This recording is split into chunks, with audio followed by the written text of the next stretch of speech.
William Shakespeare বলেছেন, সংসারে কারোর ওপর ভরসা করো না, নিজের হাত এবং নিজের পায়ের ওপর ভরসা করতে শেখো। নমস্কার, আজকে চলে এসেছি আরেকটি নতুন নিবেদন নিয়ে। আজকের গল্প শ্রাবন্তী মিস্ত্রির কলমে, নিস্তারিণী সংসার। গল্পটি পুরো শুনে আপনাদের মূল্যবান মতামতের অপেক্ষায় রইলাম। ছোট থেকেই মেয়েটা ছিল বড়ই অবাকি। শুনেছিলাম একটু বড় হবার পর মা হারা হয়েছিল মেয়েটা। তারপর ঠাকুমার কাছে বড় হয়ে উঠেছিল সে। মানসিক ভারসাম্যহীন বাবা তার খোঁজ রাখেনি কখনো। গ্রামের সবার আদরের নিস্তারিণী এই মেয়েটাই আমার মা। না, জন্মদাত্রী মা নয়। তবে জন্মদাত্রী মায়ের থেকে সে কম কিছু করেনি আমার জন্য। বরং একজন মা তার সন্তানের জন্য সবচেয়ে বেশি যা করতে পারে মা তাই করেছে। আমিও মাকে কথা দিয়েছি, ছোট ভাইটাকে আমার সমস্ত স্নেহ মমতা দিয়ে আগলে রাখবো সব সময়। মেয়েটার বয়স তখন 16। মেয়েটার ঠাকুমা মোটা টাকা আর শেষ বয়সটা সুখে কাটানোর লোভে বিয়ে দিল মেয়েটার থেকে 3 গুণ বেশি বয়সী গ্রামের মোড়ল বিপত্নিক সুনীল মণ্ডলের সাথে। বছর ঘুরতে না ঘুরতে মা হলো মেয়েটা। আর তার কিছুদিন পরেই অসুস্থ মোড়ল মারা গেল। তখন নিরপরাধ মেয়েটার কপালে জুটল অপয়া রাক্ষসী অপবাদ। পরিবারের লোকজন মেয়েটা তার শিশু সন্তানকে ঘর থেকে বের করে স্বস্তি পেল।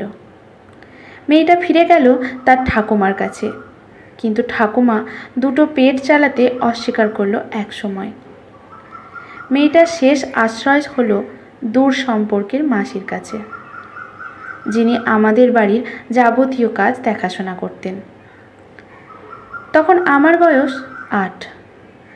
ওই অল্প বয়স থেকেই বিভিন্ন রোগে ভুগতে শুরু করেছিলাম আমি। বাবা অফিস সামলে আমার দেখাশোনা করতে গিয়ে ক্লান্ত হয়ে পড়ত। মা মারা যাওয়ার পর বাবা আর বিয়ে না করায় ফাঁকা বাড়িতে আমি, বাবা আর দেখাশোনার লোক ছাড়া কেউ আর ছিল না। আমি প্রায়ই মায়ের জন্য কাঁদতাম।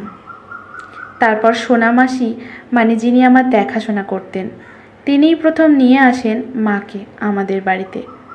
সব শুনে বাবা ঠিক করে অসহায় মেয়ে আর তার ছেলের পরিচয় দিতে আর আমার মায়ের অভাব পূর্ণ করতে। বাড়ির মন্দিরে দাঁড়িয়েই স্ত্রী স্বীকৃতি দিয়েছিল বাবা মাকে। আর আমি, ভাই দুজনে দাঁড়িয়ে আনন্দে হাততালি দিচ্ছিলাম। আমি তো মা আর ভাইকে পেয়ে ভীষণ খুশি। মায়ের সাথে খেলা, ওকে পড়ানো, এসব নিয়ে মেতে থাকতাম আমি। আর মা আমাদের দুজনকে নিয়েই সারাদিন ব্যস্ত থাকতো। সব সময় মায়ের মুখে মিষ্টি হাসি লেগেই থাকতো।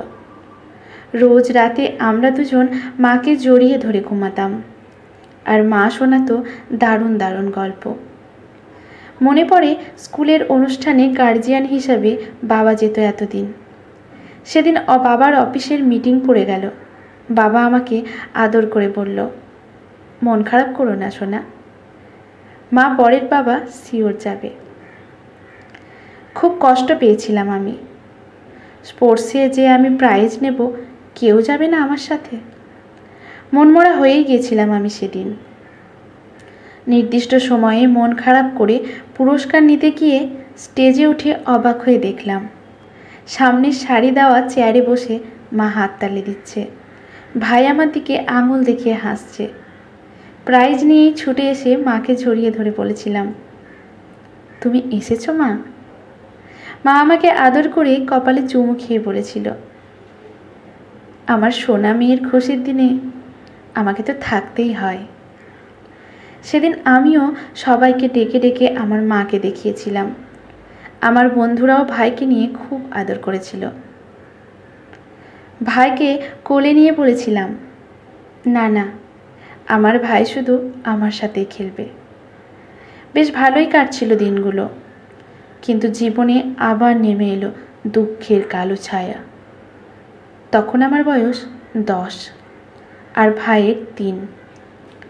এক ভয়াবহ অগ্নিকাণ্ডে বাবা মারা গেল। আমাদের মাথা গোজার ফ্ল্যাটটাও চলে গেল, কারণ ফ্ল্যাট কেনার টাকাটা তখনও পুরোপুরি শোধ করতে পারেনি বাবা। আমার দায়িত্ব নিতে আমার পরিবারের সবাই অস্বীকার করলো। ততদিন মায়ের ঠাকুমা মারা গেছেন।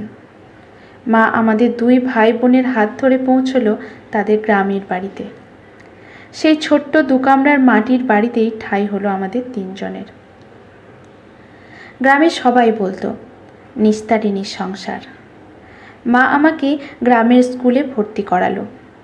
তারপর বলল, আমি জানি সোনা মা, তুমি অনেক বড় স্কুলে লেখাপড়া করতে, কিন্তু মা, তুমি এই স্কুলে পড়েও ভালো লেখাপড়া শিখে সফল হতেই পারো। প্রথম মানিয়ে নিতে অসুবিধে হলেও এক সময় সব সয়ে গেল। আর আমাদের দুজনকে ভালো রাখার জন্য মা দিনরাত অক্লান্ত পরিশ্রম শুরু করলো। তখন বসন্তকাল, বাড়ির উঠোনে ফুলের মেলা। আমি আর ভাই ছোটাছুটি করে প্রজাপতির সাথে খেলতাম। চারিদিকে কোকিলের ডাক আনমনা হয়ে শুনতাম। আর মা ভোর হতেই লোকের জমিতে আগাছা পরিষ্কার করত, চাষের কাজ করতে ছুটত। এইভাবে মা অনেক কষ্ট করে দুজনকে লেখাপড়া শিখিয়েছে। একটু বড় হতেই শুনেছি মাকে আশেপাশের লোকজন বলতো, পরের মেয়েকে এত লেখাপড়া শিখিয়ে কি হবে, দেখবে তোকে, নিজের ছেলেটাকে মানুষ কর। আমার মায়ের জবাব ছিল একটাই, আমার মেয়ে প্রতিষ্ঠিত হোক, তারপর সে তার ও ভাইয়ের দায়িত্ব অবশ্যই নেবে। তারপর আমি স্কুলের পড়া শেষ করে শহরের কলেজে ভর্তি হলাম। গ্রামের লোক বলল, তুই কি পাগল হলি নিস্তারিণী? নিজের সব খুইয়ে ওই মেয়েকে পড়াচ্ছিস, তোর ছেলের জন্য তো কিছুই বাঁচিয়ে রাখলি না। আমার মা তো হেসে বলতো, ওর জন্য ওর দিদি আছে, ওর দিদি ওকে ঠিক নিজের মতো শিক্ষিত স্বাবলম্বী করে তুলবে। হ্যাঁ, আমি আমার মায়ের স্বপ্ন পূরণ করে আজ একজন স্বাবলম্বী সফল মানুষ। আমার দুঃখের দিন কেটে গেছে। মনে আছে, আমি চাকরি পাওয়ার পর মা বাড়ি বাড়ি গিয়ে মিষ্টি খাইয়ে এসেছিল সবাইকে। 15 বছর গ্রামে কাটানোর পর অবশেষে আমি মাকে নিয়ে চলে এসেছি শহরে। ভাই এখন ডাক্তারির ছাত্র, হোস্টেলে থাকে। আমি আর মা প্রায় গিয়ে দেখা করে আসি ভাইয়ের সাথে। ভাই বাড়ি এলে আমি ছুটি নিয়ে ওর সাথে ছেলে মানুষেতে মেতে উঠি। মা আমাদের দুজনকে বলেছে সব সময় দুজনের সাথে থাকতে, খেয়াল রাখতে। ভাই 2 মাস পর হোস্টেল থেকে ফিরছে। দিনের বেশিরভাগ সময়টা ও আমার ঘরেই থাকছে।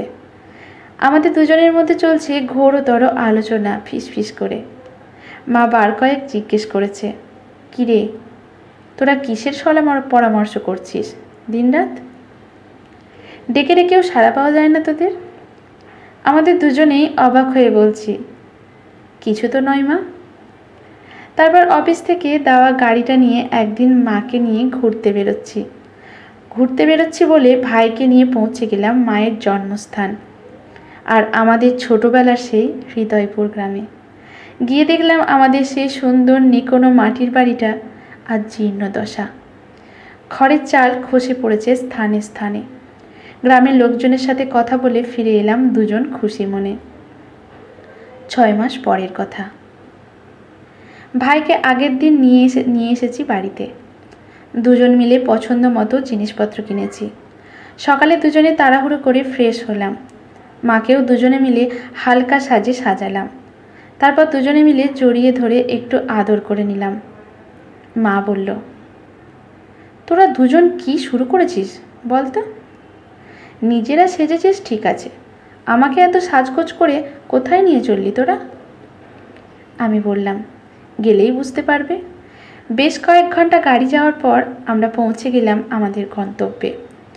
আমাদের সেই গ্রামের বাড়ির সামনে আজ বহু মানুষের ভিড়। মা এগিয়ে গিয়ে আর সেই মাটির বাড়িকে দেখতে পেল না। দেখল 3 কামরার ছোট্ট একটা বাড়ি, যেখানে বেশ কিছু ছোট্ট শিশু দাঁড়িয়ে। ভাই মায়ের পাশে দাঁড়িয়ে বলল, এসব দিদির প্ল্যান। আজ তোমার জন্মদিন। আজই তোমার হাত দিয়ে এই অনাথ আশ্রমের উদ্বোধন হবে মা, যেখানে অনাথ বাচ্চাদের থাকা, খাওয়া, লেখাপড়া, শেখার সমস্ত ব্যবস্থা থাকবে। মায়ের চোখ দিয়ে অনবরত জল গড়াচ্ছে। আমি বললাম, মা, নিস্তারিণীর 3 জনের সংসার দেখো, একদিন আরও অনেক বড় হবে। মা আমাদের দুজনের সাথে আশ্রমে থাকার জন্য যেসব বাচ্চারা এসেছিল তাদেরকে বুকে টেনে নিল। আজ গ্রামের লোকজন বলছে, ধন্য ধন্য মা তুই নিস্তারিণী, তোর মতো সন্তান যেন সব মা পায়। আমি বললাম, আর আমার মায়ের মতো মা যেন প্রতিটা সন্তান পায়। আজকের গল্পটি এখানেই সমাপ্ত।